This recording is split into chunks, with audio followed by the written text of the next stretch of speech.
Bueno, buenas tardes, hermanos. Un saludo también cordial a nuestros hermanos de Coquimbo y de Villarríos. Les quiero agradecer al Señor porque Él nos ha dado la posibilidad de poder, aún en estos tiempos, ¿no es cierto?, de poder reunirnos para poder meditar en su palabra.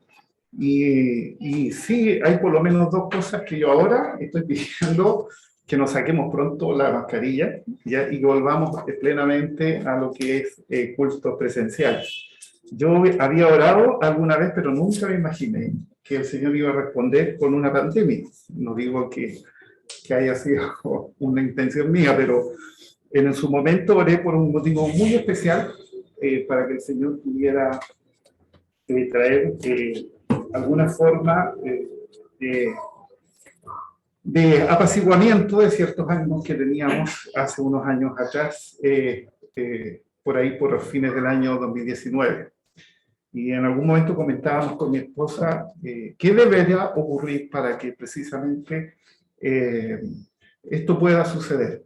Y precisamente orando porque Pablo nos recomienda orar por nuestro país, porque tengamos una posibilidad de poder predicar el Evangelio o estar en paz. Nunca me imaginé en realidad que iba a producirse o iba a manifestarse una pandemia como esta, y que la iglesia también iba a estar a prueba. Estamos sometidos a prueba por mantener la comunión con nuestros hermanos a la distancia, ¿ya? En su momento aprendimos a usar mucho la tecnología, el Zoom, para poder reunirnos por Zoom, y a mi manera de ver era tan, aunque no estábamos cerca, pero tan importante y vital para todo creyente en comunión poder asistir a esos cultos online. Y bueno, ya ahora alegre también porque podemos hacerlo ya de forma más presencial. No quisiera dejar pasar este momento para pedirles a ustedes y para tener un momento de oración por una hermana que quizás no todas la conozcan. Algunos de los de acá pueden haber escuchado su nombre, la hermana Elsa Santander, que en este momento está en una situación, yo creo que pronto a partir por el Señor, aunque él solamente sabe en qué momento, pero está muy grave, es muy delicada, está sufriendo, y para pedirle al Señor que alivie sus molestias y sus dolores y pueda, en lo posible, que la familia también tenga la sabiduría para saber qué hacer en estos momentos, ¿ya? Sabemos que el Señor puede dar el descanso físico, ¿no es cierto?, a sus hijos en episodios muy críticos. Vamos a orar por esto. Le voy a pedir que se pongan de pie. Ella es una hermana que estuvo con nosotros hace mucho tiempo, en los inicios de la iglesia, para allá por el año 93, 94, y apoyó mucho a la sociedad femenina en ese momento. Así que el Señor la usó mucho también acá. Parte de la obra de Villa Etén fue gracias a que el Señor la pudo usar a ella también con otras hermanas, ¿ya? Oremos. Padre Celestial, a ti acudimos, Señor, agradeciéndote por tu misericordia de llamar a hombres y mujeres limitados, Señor, en muchos aspectos, pero por tu poder que has obrado, por tu misericordia, nos has llamado para ser tus hijos y para servirte. Sí. Ayuda, Señor, en especial a nuestra hermana Elsa, que hoy básicamente está sufriendo, Señor, las consecuencias de esta limitación humana que tenemos al habernos apartado de ti, en nuestra generación de hombres, Señor, en este mundo, pero sabemos que todos tenemos un hogar en la patria celestial donde estaremos ajenos, Señor, al dolor o al sufrimiento o a las pruebas que podríamos haber pasado en este mundo. Sí. Ayúdale a aliviar sus dolores físicos, Señor, porque tú lo puedes hacer. Y si es tu voluntad, Señor, llamarle en paz y poder, Señor, ser un motivo de gloria para ti y de felicidad eterna para ella. Gracias. Ayuda también a nuestra hermana Carmen, que la ha estado acompañando en estos días, Señor. Ayuda a su familia, que muchos de ellos conocen de ti, pero muchos de ellos no son salvos, Señor. Ayúdales, por favor, a que puedan comprender tu palabra y puedan ser salvos y no una simple religión. Padre Celestial, gracias por saber que tú nos escuchas y que estás con tus hijos y tus hijas, Señor, en este tipo de situaciones. En el nombre de tu Hijo Jesús. Amén. Amén. Haciendo nomás. Bueno, hermanos de Villarríos, de Coquimbo, y bueno, de aquí, quiero volver a leer el pasaje de la primera carta de Pedro, desde el versículo 22, que leímos ya en el devocional. Dice: habiendo purificado vuestras almas en la obediencia de la verdad, por el Espíritu, en caridad o amor hermanable, sin fingimiento, amados unos a otros, entrañablemente de corazón puro, siendo renacidos no de simiente corruptible, sino de incorruptible, por la palabra de Dios que vive y permanece para siempre. Porque toda carne es como la hierba, y toda la gloria del hombre como la flor de la hierba. Secóse la hierba y la flor se cayó, mas la palabra del Señor permanece perpetuamente. Y esta es la palabra que por el Evangelio os ha sido anunciada. ¿Oremos? Señor, gracias por tu palabra que hemos leído y confiamos en que nos dirijas, Señor, en el entendimiento de ella. Padre Celestial, gracias una vez más, porque tú nos has llamado un día, Señor, para aprender de tus cosas y poder testificar de ti en este mundo. En el nombre de tu Hijo Jesús. Amén. Amén. Bueno, el amor es una palabrita muy manoseada en este mundo, en especial porque se le atribuyen ciertas características a las personas que manifiestan amor hacia otros, que hasta lo que hemos conocido es muy diferente a lo que el Señor detalla en su palabra con respecto al amor, a esta palabra. Por eso quisiera que revisáramos este pasaje, porque a menudo muchos de nosotros quizás olvidamos de alguna forma que en el Calvario, en la cruz de Cristo, hubo un sustituto por nosotros, que fue capaz de beneficiarnos con un sacrificio personal, que es de entregar su vida en sustitución nuestra en la cruz. Y lo hizo porque tuvo misericordia de nosotros, de aquellos que hemos sido llamados como hijos suyos, y tuvo misericordia. Y nos libró ese sacrificio de una eternidad en el infierno sin Dios. Y Dios, ¿qué hizo? En Cristo, en esa cruz, derramó su ira justa sobre ese sacrificio perfecto. Siendo Cristo, ¿no es cierto?, el Hijo de Dios, sin pecado, el único perfecto, que fue suficiente sacrificio, que fue entregado por nosotros, y por ese sacrificio nosotros fuimos reconciliados con nuestro Padre Celestial. Herido, dice Isaías, por nuestras rebeliones, molido Cristo por nuestros pecados.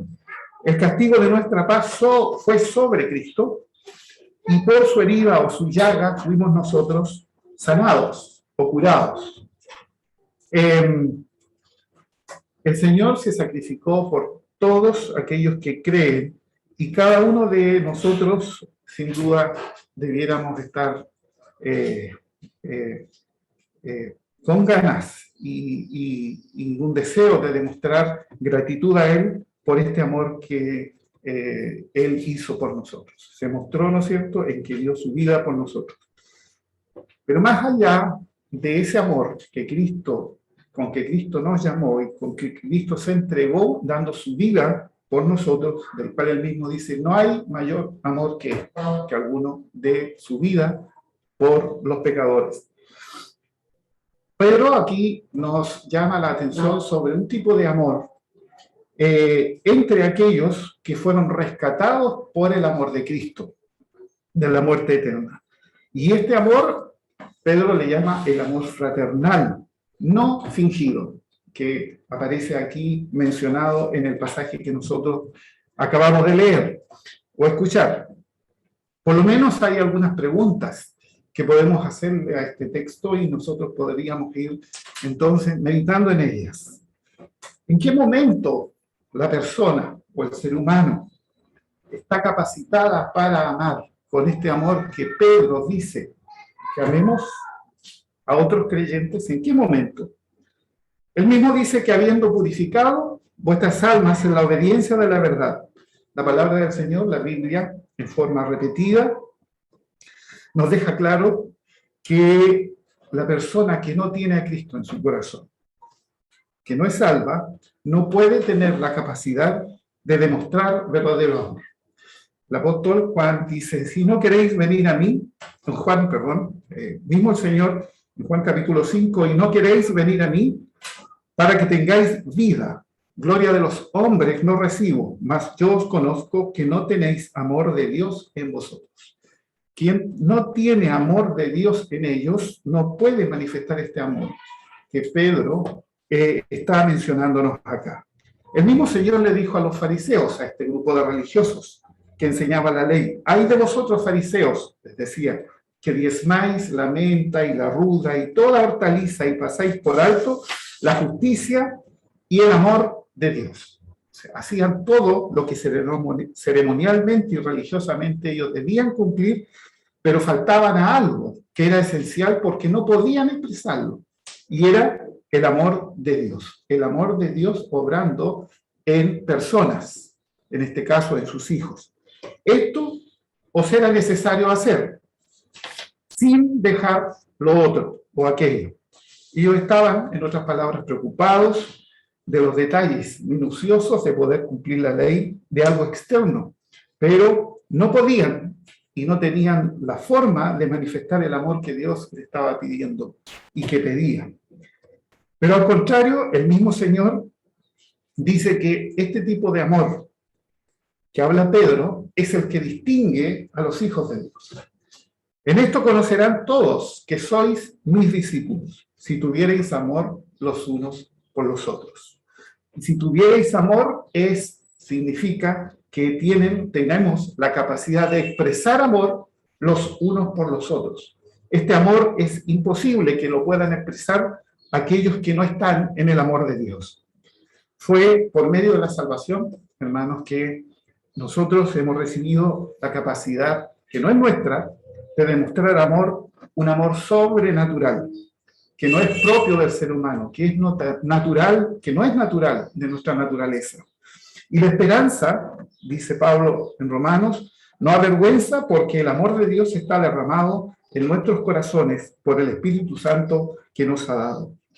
Cuando manifestaron los que estaban leyendo esta carta que les escribe en Primera de Pedro, ¿no? Cuando manifestaron obediencia a la verdad, o sea, cuando fueron salvos, también con eso purificaron sus almas.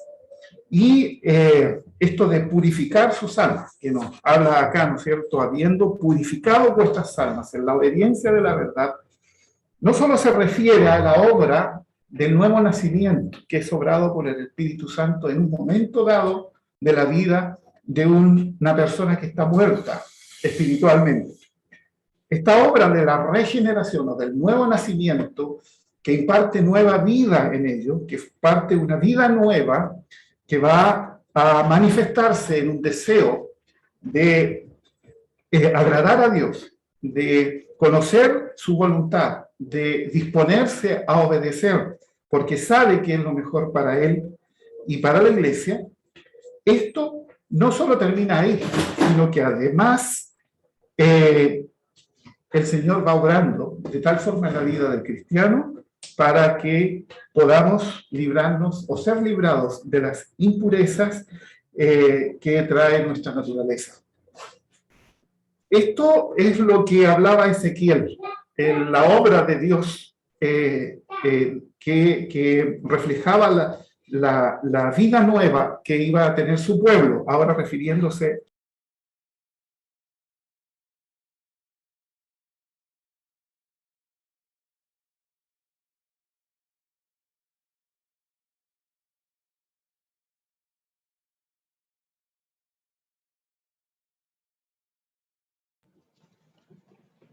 Estamos sin audio, perdón, hermano Gardo.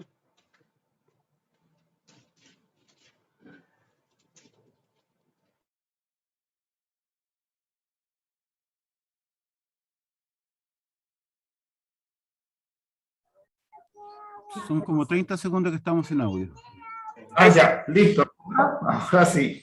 Bueno, estaba diciendo de que Ezequiel, en el Antiguo Testamento, nos menciona en Ezequiel 36 un pasaje donde refleja precisamente la obra de Dios en el corazón del creyente como parte de su pueblo, y dice: esparciré sobre vosotros agua limpia, o sea, os purificaré, y seréis limpiados de todas vuestras inmundicias, y de todos vuestros ídolos os limpiaré. No es que él iba a derramar, como algunos pensar, agua limpia o agua literalmente, sino que habrá una obra de purificación por parte del poder de Dios en aquellos que son llamados para ser sus hijos.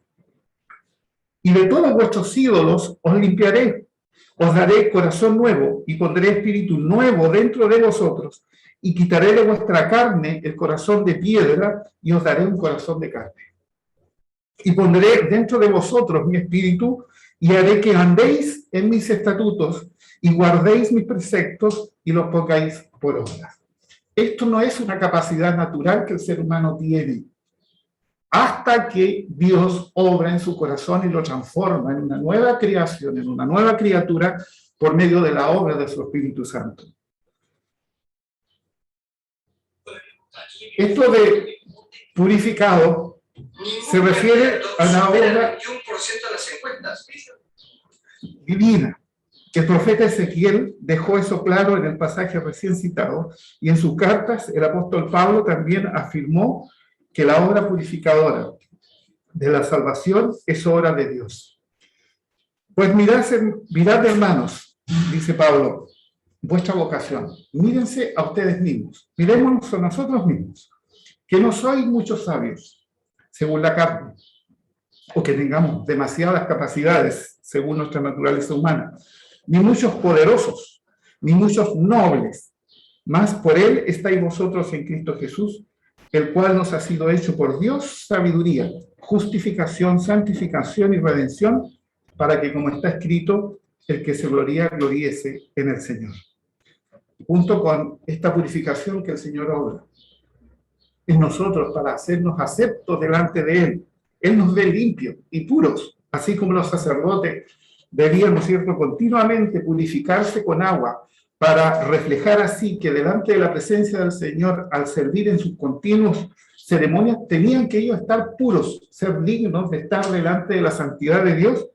Así también nosotros, siendo indignos de estar delante de la presencia del Señor, que nos hace allegarnos, ¿no es cierto?, en forma confiada delante de su trono, fue necesario que hubiésemos sido limpiados y purificados en nuestro Señor Jesucristo.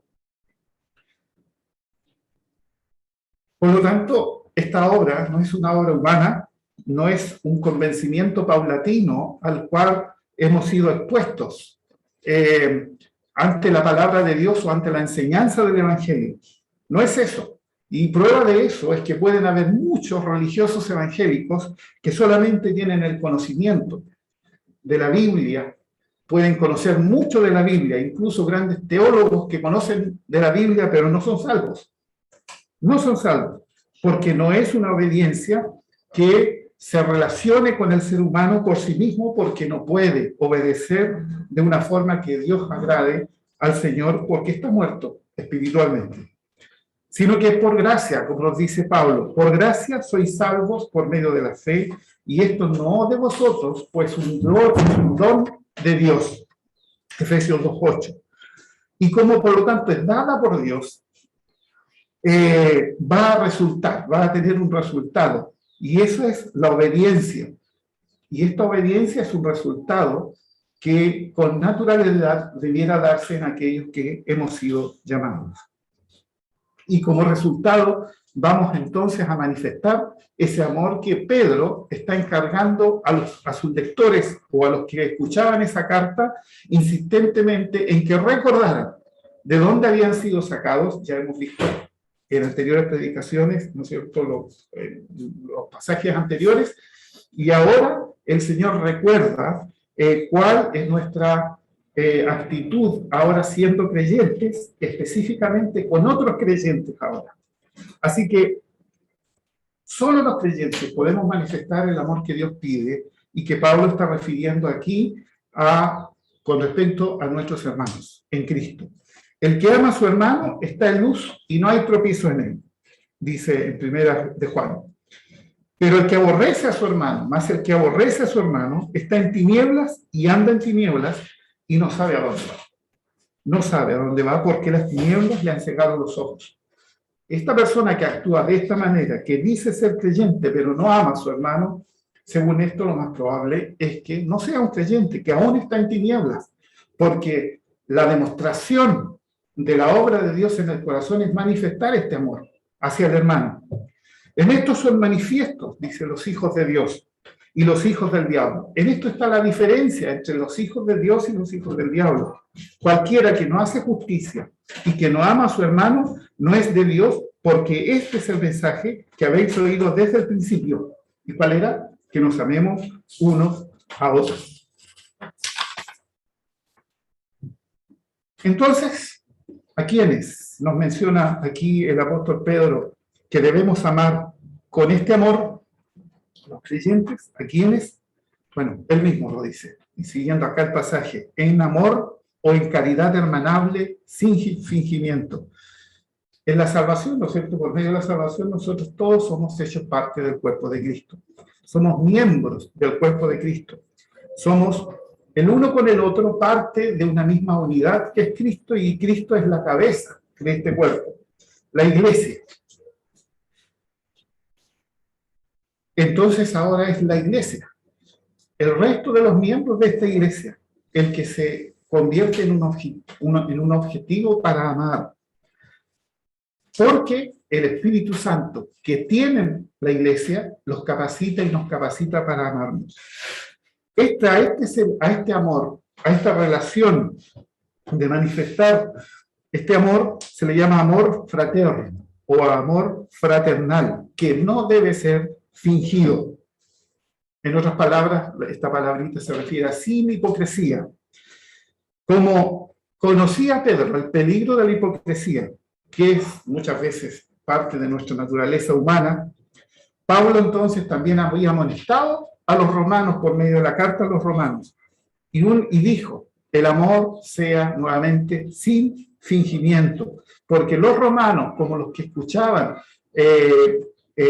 o que iban a escuchar la carta de Pedro, tenían ellos, venían de un mundo en que ese amor no se conocía, porque no eran hijos de Dios, y estaban acostumbrados a manifestar su amor muchas veces en forma egoísta o muy selectivo. Pero, como hijos de Dios y parte de la iglesia y del cuerpo de Cristo, por eso Pedro quería que los que escuchaban esta carta recordaran que habían pasado una vida nueva en que no solo debían amar, sino que aprender cómo amar a sus hermanos, porque la capacidad para amar sí está. Acuérdense que lo que es imposible para el hombre, posible es para Dios. Y si Cristo fue capaz de amar de tal forma de buscar nuestro beneficio y sacarnos de la perdición y darnos una vida nueva a costa de su vida, ese modelo es el que el Señor quiere para nosotros en cuanto a cómo manifestemos el amor para nuestros hermanos en Cristo. Debe ser algo que es común para los creyentes, que sea algo natural, porque tenemos esa capacidad. Todo aquel que ha creído en Cristo tiene la capacidad de amar de acuerdo a cómo Dios lo pide. Y porque han sido reemplazadas por esta capacidad de amar todas las limitaciones y peros que pudiéramos tener como seres humanos en esta tierra.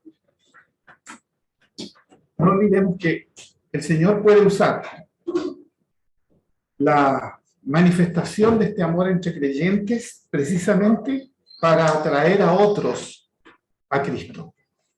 Y muchos han llegado al Señor por la influencia de este amor que se practica entre los hermanos. ¿Cómo debemos amar? ¿Cómo debemos hacerlo? Amados unos a otros entrañablemente. Este amor es un llamado a la voluntad, la manifestación hacia el hermano de amor cristiano, fraternal, es un llamado a la voluntad, no a la emoción. El mundo actúa en base a las emociones. Los creyentes actuamos en base a la voluntad, de saber primero qué es amar y disponernos a manifestar ese amor. No lo determina este amor como en el mundo la belleza o lo apetecible del objeto amado, sino la noble intención del que ama, que en este caso es el creyente. Y ama entrañablemente. ¿Qué significa esta palabrita entrañablemente? Amados unos a otros entrañablemente. Esta palabra es un término físico, fisiológico, de función del cuerpo, que significa estirar hasta el máximo el límite de la capacidad de un músculo. Eso significa entrañablemente. Amar, el amor fraternal entre hermanos creyentes, debe tener una característica, amar entrañablemente. Y esto, como les decía, se aplica a que el músculo se esfuerce hasta lo máximo de su resistencia. Así debemos amar. En otras palabras, significa algo, de hacer algo de una manera intensa, con un propósito, con un esfuerzo para amar, algo ferviente. ¿Qué dice el mundo? Yo amo al que me ama. Pero al que no me ama, no amo. ¿Pero qué dice Dios? Amarás al Señor tu Dios con todo tu corazón, con toda tu mente, con toda tu fuerza, y al prójimo, sea cual sea, como a ti mismo. Yo debo amar a mis enemigos, a aquel que me ha ofendido, a aquel que rechaza mi fe, aquel que cuestiona mi vida muchas veces. Debo amarlo. ¿Qué significa ese amor? Procurar de todas las formas, con mi actitud, de hacerle bien. Mayormente a los domésticos de la fe. Mayormente a los que son creyentes como yo. Procurar con mi actitud, de todas formas, hacerle bien y no mal. Que su vida espiritual sea favorecida y bendecida por mi actitud, aunque me haya ofendido. No se olviden que cuando un hombre, una persona, me ofende, ¿qué debo hacer? ¿Se acuerdan de la regla de oro? Debo ir donde mi hermano, a solas, dice Jesús, y ahí arregla la situación con tu hermano. No desplumar el pavo en la plaza, no decirlo a los cuatro vientos, a cualquiera que me oye el problema que me hicieron. No, dice que entre creyentes es el que ofende y el ofendido, que tienen que solucionar primero porque son hijos de Dios. ¿Por qué? Porque amo a mi hermano y debo procurar el beneficio en su vida espiritual, porque a lo mejor estaba débil y cayó y erró y me ofendió. Eso no quiere decir que el que ofendió, apenas se dé cuenta, vaya y le pida perdón a su hermano. Pero es tan importante el no guardar resentimiento, que yo, que sigo ofendido o ofendida, ¿no es cierto?, debo ir a aquel que me ofendió. Pero ¿qué pasa? Porque voy a buscar el beneficio de mi hermano o de mi hermana y de la iglesia, del cuerpo de Cristo, de los demás. No se olviden. El Señor dice que si un miembro se duele, todos los demás tienen también un efecto. Así como si un oído me duele, no solo el efecto del dolor de ese oído es sobre ese oído, es sobre todo el resto de mi personalidad, porque ando quejumbroso, porque me duele, porque no puedo hacer las cosas. Todo el cuerpo se siente afectado. Así también, cuando un miembro está en problema, todo el cuerpo también se siente afectado en la iglesia. Entonces, por amor, vamos a ir a solucionar ese problema con el hermano. Pero si no te escucha, dijo él, ¿qué tienes que hacer? Busca a alguien de confianza espiritual, un consejero, alguien para ir y solucionar y tener un testigo de que tú quieres solucionar ese problema con tu hermano. Porque quieres solucionar el problema con tu hermano. Por eso dice que el amor aquí no es emoción, Porque si dependiera de las emociones, no podíamos. No es ese amor el que Dios ha puesto en nosotros. No es esa capacidad de amar la que ha puesto en nosotros. Esa es la capacidad de amar que teníamos antes de conocer a Cristo. Pero ahora no. Ahora es voluntad. Es saber lo que tengo que hacer y poner y esforzarme en hacer lo que el Señor me dice. Y voy, dice, y conversa con tu hermano, con este testigo, y lo más probable es que las cosas lleguen a ti nomás y se solucionen. Y si no, entonces tenle por étnico y publicarlo. ¿Cuántas veces nosotros cuesta hacerlo? Pero esa es la voluntad de Dios. Entonces, por eso dice que el amor que debe reflejar una conversión o un nuevo nacimiento es un amor ferviente, un amor que se estire hasta el máximo, que sea el esfuerzo hasta el máximo para reflejar ese amor que Cristo al máximo lo hizo poniendo su vida por nuestra salvación. Ante vosotros, ante todo, dice Pablo, tened entre vosotros ferviente amor, porque el amor cubrirá multitud de pecados. Si amamos a los hermanos, somos capaces de perdonar. En nuestra naturaleza humana, no. Pero ahora Dios nos ha capacitado, porque Cristo vive en mí. Dice Pablo, lo que ahora lo vivo en la fe del Hijo de Dios, lo vivo en él. Dios quiere que el amor de los creyentes se propague, de modo que con misericordia perdone y cubra el pecado entre ellos. ¿Cuántas cosas se pueden solucionar antes de que el pecado, que ya ha puesto su semilla en la relación entre los hermanos, siga creciendo y multiplicándose dentro de un grupo de creyentes? ¿Cuánto pecado se omite con amar fervientemente de una forma entrañable? Lo máximo que se pueda esforzar el mundo. Esa es la idea. Pero este amor tan fuerte no nace de algún requisito externo y legalista. Ustedes podemos estar escuchando aquí este mensaje, pero este mensaje no es algo que imponga o que sea impuesto por esta congregación o por otras congregaciones donde este tipo de mensaje se expone la enseñanza de Pedro. No es algo legalista, no es algo que me enseñan en la iglesia un grupo de personas, al contrario, es algo que Dios me pide porque podemos hacerlo, porque podemos hacerlo. Pedro le dice a sus lectores que ese amor es una actitud que es motivada por algo desde el interior. Por eso dice, de corazón puro. Y Jesús le dijo, amarás al Señor tu Dios de todo tu corazón, de toda tu alma y de toda tu mente. Es este el primero y gran mandamiento. Y el segundo es semejante a este. Amarás a tu prójimo como a ti mismo. Gálatas 5, fíjense lo que dice. Y manifiestas son las obras de la carne, que son, ¿qué cosas? Adulterio, fornicación, inmundicia, disolución, idolatría, hechicerías, enemistades, pleitos, celos, contiendas, disensiones, iras, envidias, homicidios, borracheras, banqueteos y cosas semejantes a estas, de las cuales os denuncio, como ya os he anunciado, dice Pablo, que los que hacen tales cosas no heredarán el reino de Dios. Pero, después en el versículo 22, ¿qué dice? Que la obra de Dios por medio de su Espíritu, el primer fruto es caridad o amor.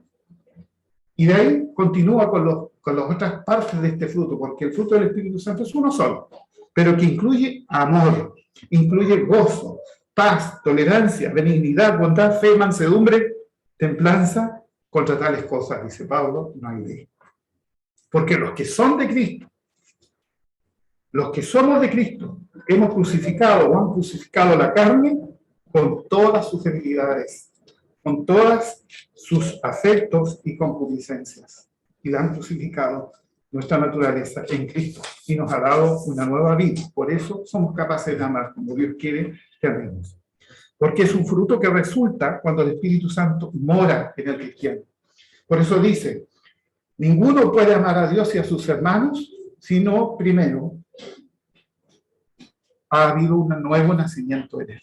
por obra del Espíritu Santo. Es imposible que una persona del mundo pueda convencerse a amar de la forma que Dios pide que nos amemos entre creyentes. Tiene que ser un creyente primero. Pablo declaró a los Gálatas que si vivían por ese espíritu, entonces verían en sus vidas, experimentarían el fruto del Espíritu Santo en sus vidas. Y por último, ¿por qué deberían amar los creyentes? ¿Por qué deberíamos amar? Y termina el versículo, este pasaje dice, siendo renacidos, no de simiente corruptible, sino de incorruptible, por la palabra de Dios que vive y permanece para siempre. Porque toda carne es como la hierba, y toda la gloria del hombre como la flor de la hierba. Se escoce la hierba y la flor se cayó, mas la palabra del Señor permanece perpetuamente, y esta es la palabra que por el Evangelio os ha sido anunciada. En otras palabras, debemos amarnos, los creyentes, al máximo, porque esto da coherencia a esta nueva vida en Cristo. Debemos amarnos porque necesariamente esa es la forma que reacciona nuestra naturaleza con una nueva vida en Cristo. No hay otra forma. El apóstol Juan escribió, todo aquel que cree que Jesús es el Cristo. Creo que todos los que estamos aquí creemos que Jesús es el Cristo. Todos los que están, nuestros hermanos de Coquimbo, de Villarríos, creemos que Jesús es el Cristo. Bueno, Pablo dice entonces, todo aquel que cree que Jesús es el Cristo es nacido de Dios. Simplemente. Y todo aquel que ama al que engendra, ama también al que ha sido engendrado por él. En esto conocemos que amamos a los hijos de Dios cuando amamos a Dios. Y es imposible que un muerto espiritual pueda amar a Dios. Tiene que estar vivo, tiene que tener la vida eterna primero. Esta nueva criatura es capaz de amar a Dios. Y en esto conocemos que amamos a los hijos de Dios cuando amamos a Dios y guardamos sus mandamientos. Y es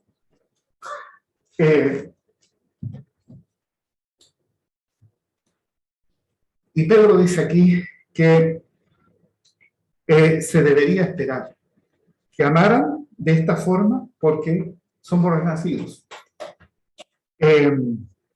Pablo la define así cuando él escribe en Romanos. Dice, ¿o no sabéis que los que hemos sido bautizados en Cristo Jesús, hemos sido bautizados en su muerte? Porque somos sepultados juntamente con él para muerte por el bautismo, al fin de que como Cristo resucitó de los muertos por la gloria del Padre, así también nosotros andemos en vida nueva, en una nueva vida. Aquí no se está refiriendo a la forma del bautismo, no se está refiriendo en el contexto al agua o al menos agua, se está refiriendo a lo que somos en Cristo, como haber participado en él, en su muerte y en su resurrección. Significa que los creyentes somos colocados en la muerte de Jesús, crucificados en Cristo y muertos en Cristo. Por lo cual morimos a la vida antigua, a la vida anterior. Pero también Dios, por la resurrección de Cristo, nos considera a nosotros partícipes de esa resurrección. Y por lo tanto tenemos vida nueva en Cristo, en Él. Y este nuevo nacimiento tiene un resultado, una transformación completa y radical, que se describe de esa forma, de muerte a vida. El corazón es transformado en una nueva criatura y la voluntad, nuestra mente y nuestras emociones y sentimientos ahora se canalizan de otra forma. Hay una nueva vida que está obrando en esa naturaleza. Pasamos de estar sin Dios, sin ley, de ser egoístas, a manifestar por esta obra nueva que el Señor hace, arrepentimiento y confianza y amor. El Espíritu Santo nos da claridad para discernir la verdad, para reconocer a Dios y el sacrificio de su Hijo. Y nos confiere también a sus hijos poder para servir al Señor y a su palabra. Y no servir o seguir sirviendo, para eso no nos concede poder, al pecado, Este nuevo nacimiento es una obra hecha solamente por el Espíritu Santo. Y los pecadores no cooperamos con eso. Estábamos muertos. Fue Dios que obró de una manera sobrenatural en nuestra naturaleza en un nuevo nacimiento. Jesús le dice a Nicodemo, el viento de donde quiere sopla y oyes su sonido, pero no sabes de dónde viene, de dónde va. Así es todo aquel que es nacido del Espíritu Santo. La obra de Dios, así como percibimos la actuación del viento en nuestro cuerpo, es percibida en un Hijo de Dios de una forma tangible y real. La simiente representa la nueva vida. De la vida. Todo lo que viene a la vida, en este orden, ¿no es cierto?, sale o comienza por una simiente, por una semilla. Es lo que genera las plantas, los animales, etc. Pero este mundo no tiene la capacidad de producir vida espiritual. El Señor no usa simiente corruptible, sino incorruptible. Todo lo que crece es parte de la creación soberana de Dios, lo que vemos. Pero todo esto muere, todo esto perece. Pero el pecador nace de nuevo, hemos nacido de nuevo del Espíritu de Dios. Y eso es así porque Él usa precisamente este tipo de simiente incorruptible de la palabra de Dios que vive y permanece para siempre. Aunque, para terminar, todos los creyentes poseemos una nueva vida en Cristo y el Señor nos ha dado la capacidad de amar de una manera que le agrada a Él. La presencia de nuestra naturaleza pecadora aún sigue con nosotros y muchas veces nos impide amar a nuestros hermanos como deberíamos amar. Por eso es que el Nuevo Testamento una y otra vez insiste en amar, en este amor. Cristo dijo: un mandamiento nuevo os doy, que os améis unos a otros, como os he amado, que también os améis los unos a los otros. Este es mi mandamiento, dice en otra parte, que os améis los unos a los otros, como yo os he amado. Amándoos, dice en Romanos, los unos a los otros con caridad fraterna, con amor fraternal, previniéndoos con honra los unos a los otros, buscando la honra del otro, buscando su beneficio espiritual en cada acción que hagamos. Esto ruego, dice Pablo en Filipenses, que vuestro amor abunde aún más y más en ciencia y en todo conocimiento. Conocimiento de la palabra de Dios, que abunde. ¿Para qué? Discernáis lo mejor, para que sepáis cómo actuar, que seáis sinceros y sin ofensa para el día de Cristo. Estas exhortaciones que Pedro nos está diciendo acá en este pasaje que hemos leído, son para que nosotros como creyentes, por la gracia de Dios, no porque lo merecíamos, y por medio de su poder, la iglesia, que es cada uno de nosotros, la iglesia de Cristo, conozcamos lo que es posible hacer con respecto al amor fraternal, hasta con una voluntad para manifestar ese amor entre los hermanos. El llamado es para que, en este texto, Pedro estaba diciendo que los santos, o sea, usted y yo, que Dios nos considera santos delante de Él, demostremos un amor a toda prueba con nuestros hermanos en la fe. Porque esto es coherente, porque esto quiere el Señor, porque esto debe ser el resultado natural de una nueva vida en Cristo. Y eso es así porque Dios es poderoso para hacerlo. Dios es poderoso para que nosotros amemos realmente a nuestros hermanos en Cristo. Porque Él nos ha dado su palabra, que es incorruptible y que su resultado es para vida eterna. Quien no reconoce esto en su corazón es porque entonces quizás no les ha amanecido. Todo hijo de Dios. Por naturaleza humana, es imposible de manifestar el amor que Dios quiere. Pero el Hijo de Dios, que ha sido renovado por medio del sacrificio de Cristo, porque lo ha creído, Dios lo ha hecho su Hijo y lo ha hecho con la capacidad y el poder de manifestar este amor entre creyentes. El perdón, la misericordia, el cuidado de nuestros hermanos, la necesidad del consejo oportuno, el buscar el beneficio de nuestros hermanos en la vida, en su vida espiritual, muchas veces debe limitar hasta dónde podemos hablar, hasta dónde damos voto a nuestra lengua, hasta dónde podemos manifestar la ayuda que necesitan otros creyentes en el cuerpo de Cristo. Entonces, por eso decía Pedro entonces, amemos de tal forma que manifestemos la obra que Dios ha hecho en nosotros. Habiendo pues purificado vuestras almas en la obediencia de la verdad por el Espíritu, en amor o en caridad hermanable, sin fingimiento, amados unos a otros, entrañablemente de corazón puro.